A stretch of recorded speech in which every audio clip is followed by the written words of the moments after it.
हे मुलं बघा, हे 4 लेकरं, या 4 लेकरांचा उदरनिर्वाह कसा होणार बघा. या 4 लेकरांचा निर्णय बाईनं काय करवाई, कुठून लेकरं घेऊन कुठे कामाला जाईल, काय करी. तो माणूस कामाला जात होता आणि घर धकावत होता. आता त्याच्या काय सांगाल ताई की तुमच्या मिस्टरांची हत्या करण्यात आलेली आहे आणि आज तुम्ही SP ऑफिसला भेट दिलेली आहे, काय सांगाल आणि नेमकी घटना काय झाली होती?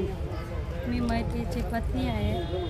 मला न्याय पाहिजे. मला माझे 4 मुलं आहे दादा. मला फक्त जेपर्यंत ते 4 भेटता नाही, एकीला तेच नाही आणलं, अटॅक केला. मला आखो 3 पाहिजे, 4चा न्याय भेटत नाही तोपर्यंत मी माझ्या पतीची बॉडी हातात घेणार नाही. नेमकं कारण काय होतं, नेमकं कशामुळे त्यांना मारलं? माझ्या मुलगीचा बड्डे होता, ते गेले होते त्या माझ्या काकांना बोलायला.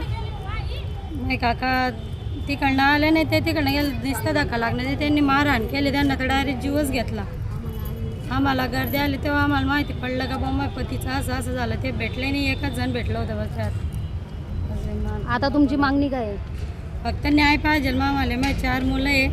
मी बाई काय करू, मग माणूस नाही आता राहिलं जे दुनियामध्ये. ताई, या ठिकाणी दुःखद घटना झालेली आहे. शिल्लक कारणावरून या ठिकाणी मर्डर करण्यात आलेलं आहे. काय सांगाल? तुम्ही SP साहेबांची भेट घेतली आहे? मी आता साहेबांची भेट घेतली, रेड्डी साहेबांची, की उर्वरित म्हणजे 4 आरोपी होते ते, त्याच्यातला एक अटक झालेला आहे. मग साहेबांना सांगितलं की बाबा तात्काळ ते 3 आरोपी अटक करण्यात यावी, ही मागणी घेतली आम्ही. आणि साहेबांशी बोलणं केलं की बाबा हे 3 आरोपी जोपर्यंत अटक होत नाही तोपर्यंत आम्ही बॉडी हातात घेणार नाही असं सांगितलं. आणि तसं मातंग समाज आमचा भटका समाज आहे, गरीब समाज आहे. गरीब समाजावर नेहमी अन्याय होत असतो, नेहमी अन्याय होत असतो. म्हणून साहेबांना मी सांगितलं की या गरीब समाजाला न्याय मिळावा, कुठंतरी न्याय मिळण्याचा प्रयत्न करत आहेत आम्ही.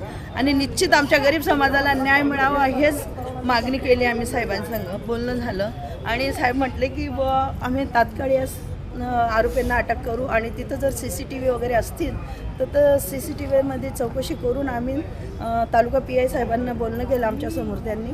आणि खूप प्रतिसाद दिला साहेबांनी की चांगला साथ दिला की नाही आम्ही आरोपींना लवकरात लवकर अटक करू. आणि हे जी पीडित महिला आहे इकडे, ही पीडित महिला, हिला 4 मुलं आहेत.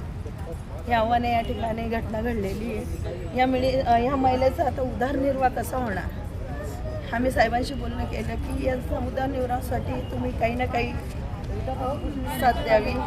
आणि साहेबांनी आम्हाला प्रतिसाद दिला आहे.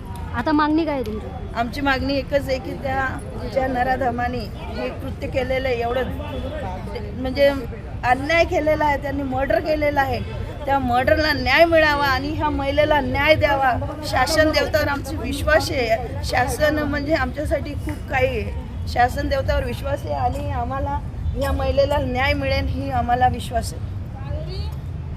सर, काल रात्री आव्हाने ते एकाचा मृत्यू झालेला आहे आणि त्या संदर्भात नातेवाईकांनी तुमची भेट घेतलेली आणि याच्यावरती गुन्हाही दाखल झालेला आहे. किती आरोपी आपण ताब्यात घेतलेले आहेत? काल दिनांक 22/1/2026 रोजी जळगाव तालुका येथील आव्हाने या गावी सुमित उर्फ उमेश सपकाळे, सुमित उर्फ टक्या उमेश सपकाळे वय वर्ष 21 आणि सागर दिलीप बिराडे वय 33 यांच्या दरम्यान एक किरकोळ भांडण झालं होतं. आणि या भांडणातून सुमित उमेश सपकाळे याने हात चापटीने मारहाण करून सागर दिलीप बिराडे हा जागीच मयत झाला होता. त्याला तिथून हॉस्पिटलला शिफ्ट करण्यात आलं होतं, परंतु डॉक्टरांनी तपासून त्याला मयत घोषित करण्यात आलं होतं, मयत घोषित केलं. यामध्ये सुमित उमेश सपकाळे हा मुख्य आरोपी आहे, त्याला आपण ताब्यात घेतलेला आहे.